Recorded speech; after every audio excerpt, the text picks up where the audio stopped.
What's going on, guys? I'm Steve. Welcome back to the channel. Welcome back to another video. If it's your first time stopping by the channel, hit that subscribe button. Trust me, you won't regret it. If you're a returning subscriber, as always, guys, welcome back, and I do appreciate the support. Guys, listen. More information has come out, and I didn't report on this yesterday, I don't think, because I wanted to wait. But more information came out about the school shooting, Abundant Life Christian School out there in Madison, Wisconsin. Shout out Madison. I know y'all dealing with a lot right now, and a lot of sorrow. To get better. But you know, it don't take the pain away. So my heart bleeds for you guys out there. Where it was a mass shooter, which was a girl, a 15-year-old girl by the name of Natalie Rupnow, which we talked about on here. And her going and doing this at the school, taking the life of another student, a teacher, and herself in a study hall. People were searching for a motive and stuff. And, you know, when I first seen this, I was like, okay, well, maybe this has something to do with a guy or bullying, you know, normal stuff that people think about. But it's a lot deeper than that, guys. And it's a lot of dysfunction in this young lady's life, not just with, you know, what she was into, but I think a lot of it has to do with just the household she was coming from and the disorder that was in that. Take a look at this series of videos and pay close attention. You'll see the whole motive. But in addition to the fact of this girl, there's another person that's an accomplice to this, but he's not in as much trouble as she is. But I feel he should be. A 20-year-old man from San Diego, California. His last name is Pathendorf. I can't remember his first name, but you guys will see it in here. Take a look at this. This thing was way deeper than anybody thought.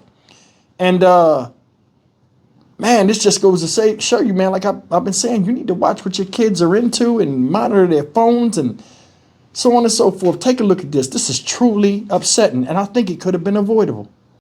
New details are emerging today about the teenager who killed a teacher and a student at her school. Social media accounts believed to be linked to 15-year-old Natalie Rupnow suggest a fascination with previous school shooters, including Parkland High School gunman Nicholas Cruz. And look at this photo of Natalie Rupnow skeet shooting. She's wearing a t-shirt for the little-known German band KMFDM. The gunman from the Columbine massacre also wore KMFDM t-shirts. Columbine, for lack of a better way of saying it. I think that for some shooters now, that was sort of the gold standard. There were so many lives that were lost in that. And for some people, I think that's part of the fascination of it. In an online document written by Natalie Rupnow, the troubled teen says she hates society and is, quote, glad to be different. She has also been described as very isolated at her school, Abundant Life Christian, which she only started attending in August. Her parents have reportedly married and divorced each other 3 times.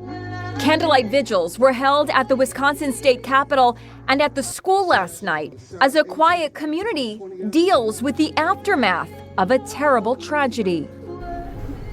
Police say the parents of the shooter are cooperating with the investigation. There's been a surprising development in connection with Monday's school shooting in Madison, Wisconsin. Officials now say that the 15-year-old girl who killed 2 others and then herself had been talking online to a 20-year-old man. He allegedly told her that he would also carry out an attack thousands of miles away. Police have now searched this man's home. He lives in Carlsbad, California, and a judge has ordered him to turn over any weapons that he has. Ian Lee has more from Madison, Wisconsin. Ian, good morning to you. This story gets stranger and stranger. It does. Good morning, Gail. Tuesday night, a judge in California granted police permission to seize the weapons of a 20-year-old man, according to the court order obtained by the CBS affiliate in San Diego. This comes as authorities continue to look into Natalie Rupnow, the 15-year-old responsible for Monday's shooting, and her alleged messages with that man.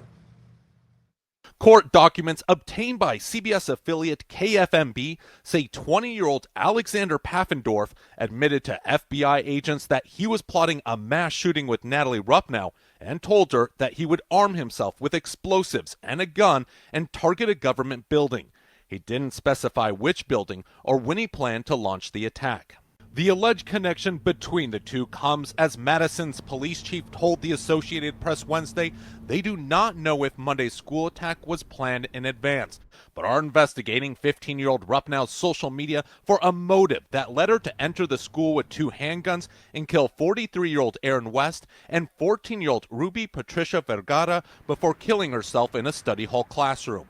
According to court records, the shooter was enrolled in therapy in 2022. Saw police officers, looked like a SWAT team, some snipers across the street. A neighbor said he saw police enter the shooter's father's home Monday.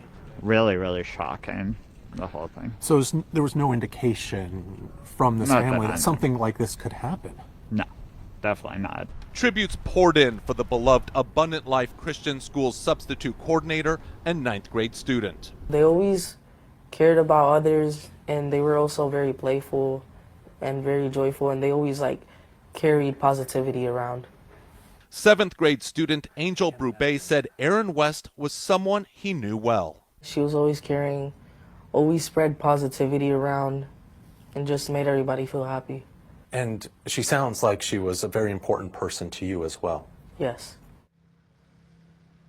It's important to note that the order filed against Pfaffendorf is a civil action, not criminal. When asked to comment about Pfaffendorf, the FBI declined to comment. Nate.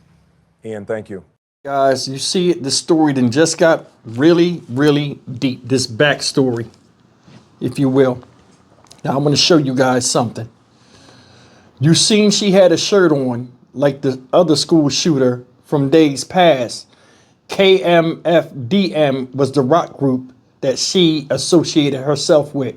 See, when these school shootings come out, a lot of times the media, gives information and people take it for the wrong reason. There are people that glorify gory violence out here. I call them goremongers, you know what I'm saying? And I think she fits that description. This young girl at 15 years old, they wasn't monitoring her, who she was talking to, wherever. She was on the internet conspiring with a 20-year-old psychopath, Alexander Pfaffendorf, San Diego, California, a guy she never met, 20 years old. And he was talking with her. They shared the same interest in the rock group, music, and all this stuff. They had a connection, and they was going to use it to do joint strikes, I think. Now, you remember, like I said, KMFDM was this group. Now, I'm going to tell you a little bit about this group. I'm going to read this to you guys. Check this shit out. KMFDM, a German industrial band founded in 1984, is known for its aggressive sound that fuses heavy metal, punk, and electronic elements. With the themes, their music has a theme of rebellion, social decay, and anti-authoritarianism. Their music has long resonated with listeners delusioned by mainstream norms. What did they say about Natalie? She was reclusive. Had a hatred for society. See it all coming together? Check this out. I'm going to try to see if I can say this.